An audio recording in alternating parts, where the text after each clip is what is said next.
What's up, YouTube? Knight's Edge here again. Got another pretty cool little review for you here today of a really awesome knife. This is video 2 of Grail week.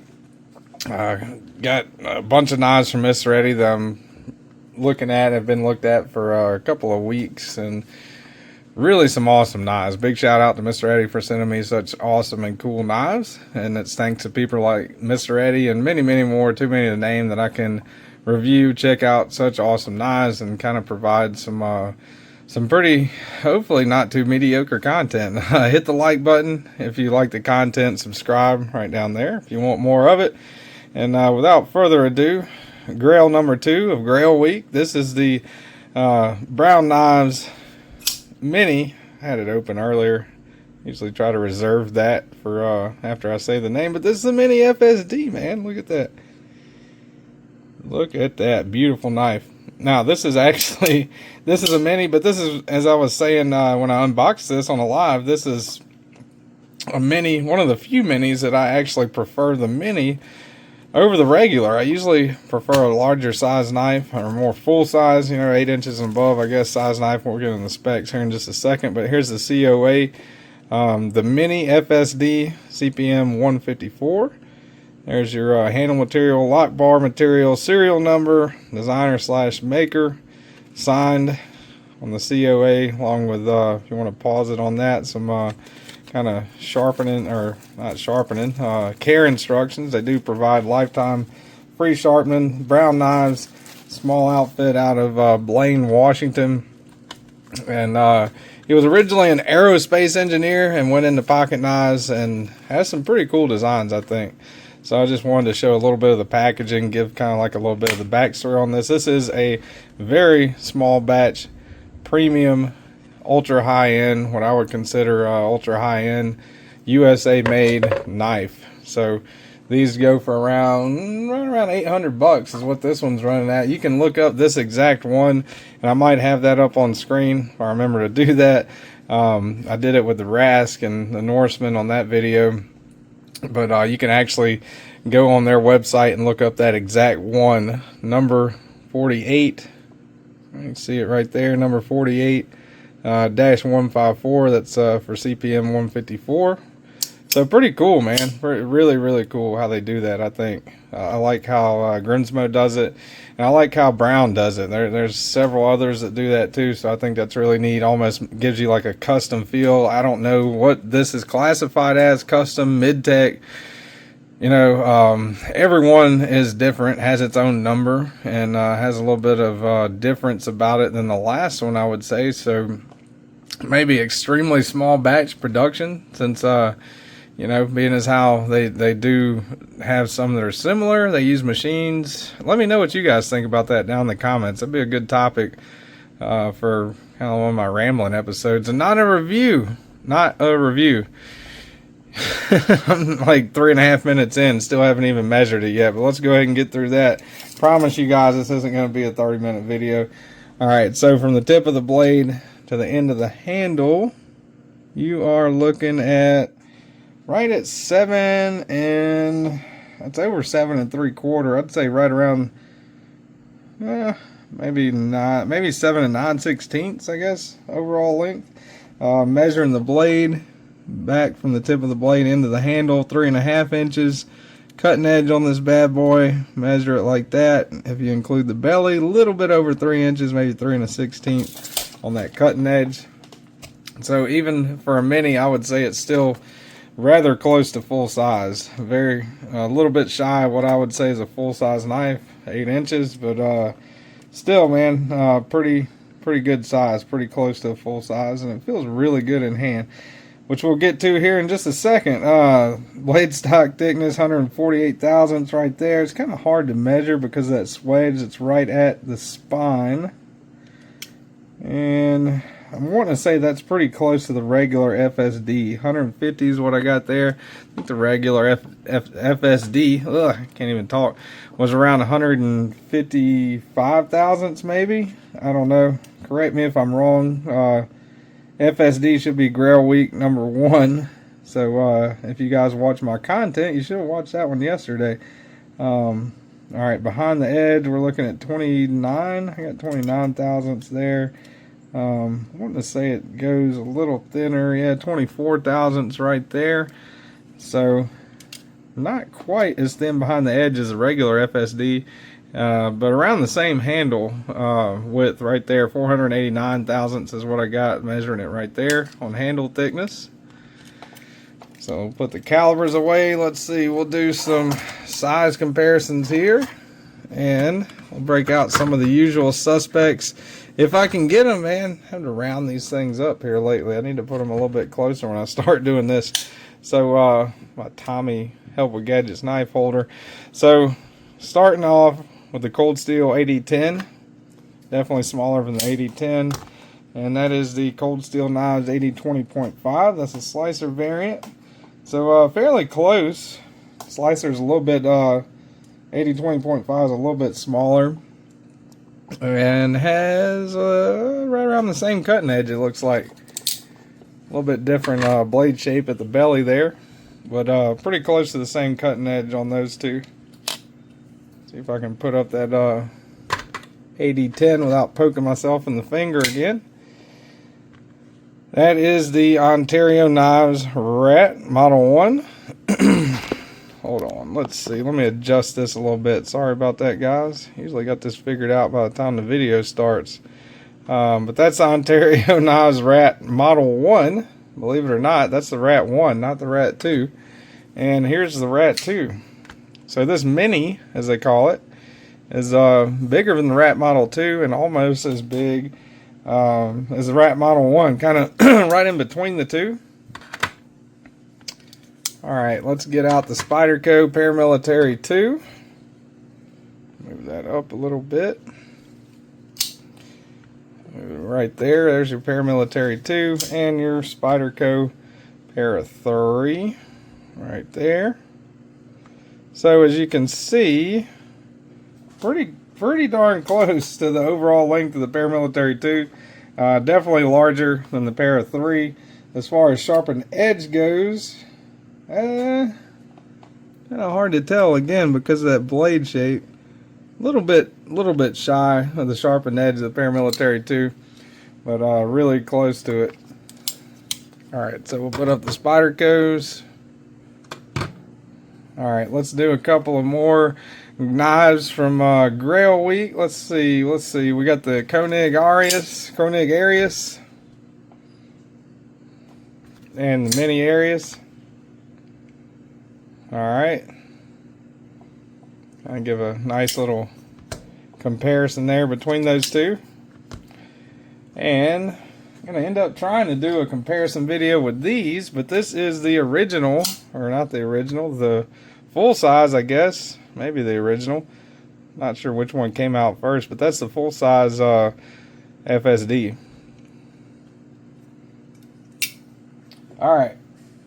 Last but not least, always a staple with size comparisons on the channel. That is your DeWalt framing hammer and your 8-inch USA made crescent wrench. I love doing that. I'm waiting for the crazy comments from that. I've gotten a couple, not as many as I thought I would, but I think it's funny. Anyway, let's see. We'll go ahead and do weight here. I can get my scale out. I'm all discombobulated today, I guess.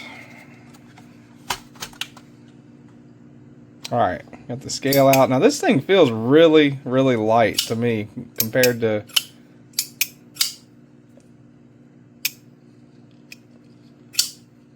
a lot of knives its size, and for the size of the knife, definitely feels light. Your weight centering probably, let's see,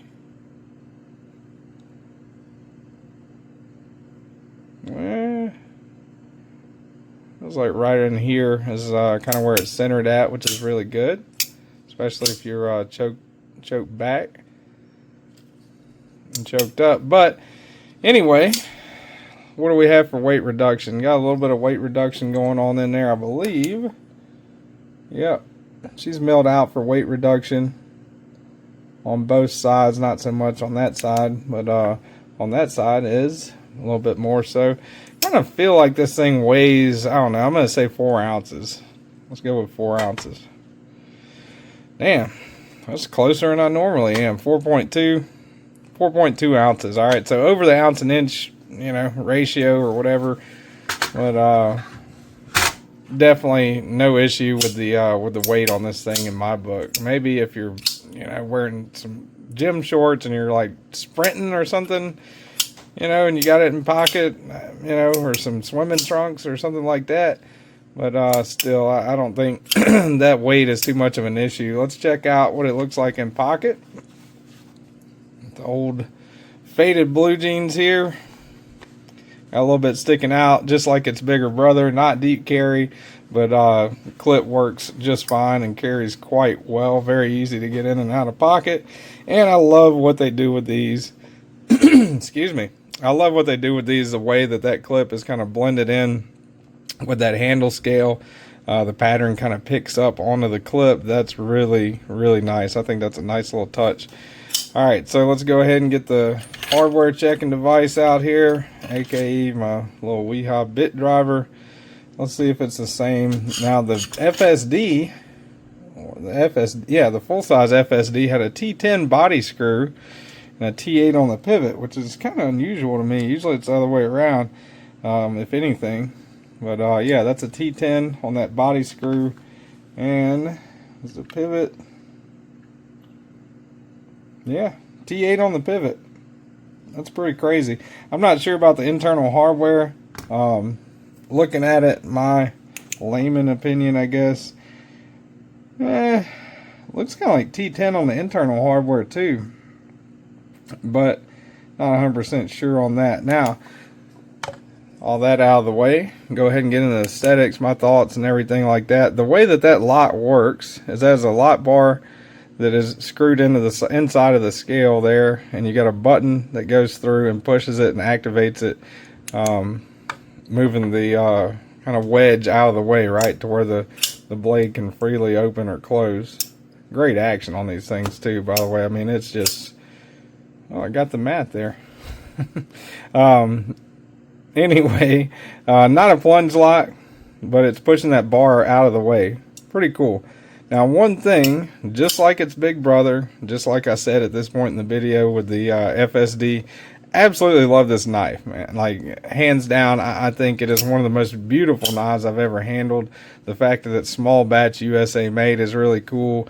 This nice milling, how they do all that, contouring, everything from that to the back spacer. Really, really cool. No billboarding anywhere on the blade.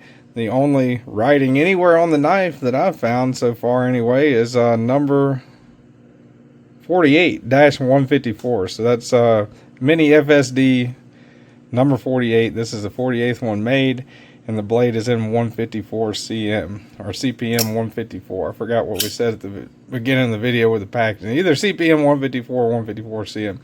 So, all that being said, one thing about this knife, fatal flaw, is that I love how that works with that lock bar and everything, but I think just as they did with the full size, just as they do on the mini, I think they should have created like a little divot or like a cage around it, or I don't know what the proper word is for that, a moat, a recess, something to where that button, look at the button, see how far out it's sticking. So whenever, the issue is whenever you choke up on it like that, you can disengage it, right?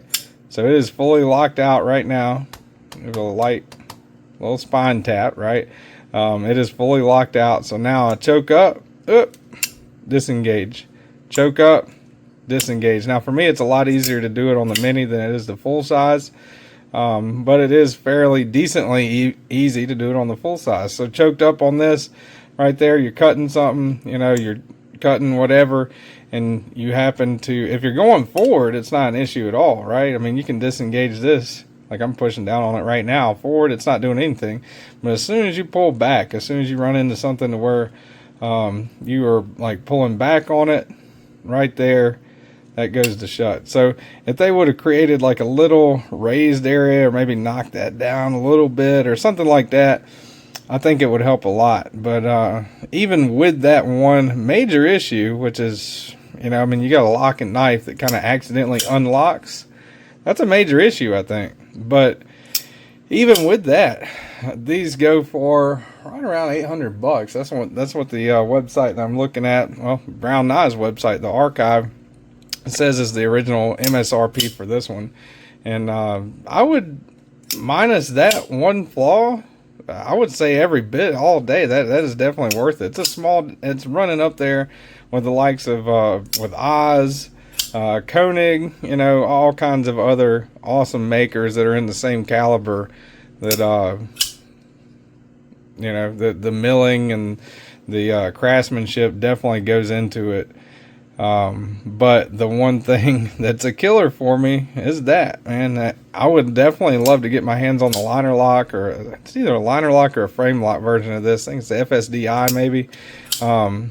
Those I would prefer over this one. Now that the button does actuate, you know, it is easy to open and close it. And granted, like if I'm choked up on it right now, and I'm aware that that's going to happen, I'll kind of keep my hand back away from it, not putting the meat of my palm on that button, you know. And if you do that, I mean, that's fine all day long, you know, no issues whatsoever. You know, you can grab it, choke back, even the mini you can grab like this, choke back, pinky all the way back towards the end, but still you got plenty of room, fully comfortable ergonomically, choked up, very comfortable choked up, which is a dangerous part in my mind of that. That's one thing that I just cannot get past with it. Other than that, home run, awesome, badass knife, really. Manipulation, very easy to index it with the front flipper like that. You can use the flipper tab on the back sides, kind of got that little boxy square type thing going on, just like the Smot, where you can use it like that, index it like that. You can reverse flick it off of that fuller like that. You know, you can slow roll it open like that. So it is definitely a very, very fidgety knife. It's not like the Unanzan or Sabenza or something like that, where, you know, you kind of got that locked in solidity about it. But all that being said, and being as it is a very awesome knife, I just can't get past that little button thing, man. That's just something that kind of blows my mind, that they would let that out into the wild like that and wouldn't kind of rectify it. So awesome knife, great work that they do, but I really wish that button wasn't as much of an issue as it is. I mean, it really is an issue. If you're choked up on this thing and you're doing some cutting, you're not thinking about it, that thing will disengage just like that. I'm kind of doing it on command right now, you know. I'm not having to think about disengaging. I know if I grab it in that spot like that and put any kind of pressure, it is going to disengage. Now if I grab it like that right now, I'm pushing down on the button, but I don't have any back pressure on it. But as soon as while I'm grabbing it, put a little bit of pressure on it, it will disengage. Other than that, really beautiful, really awesome, gorgeous knife. The Brown Knives Mini FSD. Thank you, Mr. Eddie, for letting me borrow this one, and thank you guys for listening to me ramble about it. There's I'm gonna try to do like a not size comparison, kind of like a showdown battle video between the two. Hopefully, maybe we'll see. But this is Grail Knife Week Knife number 2, video number 2, and we're gonna have Grails all week long. So come back tomorrow. Appreciate you guys watching, and till next time, y'all stay sharp.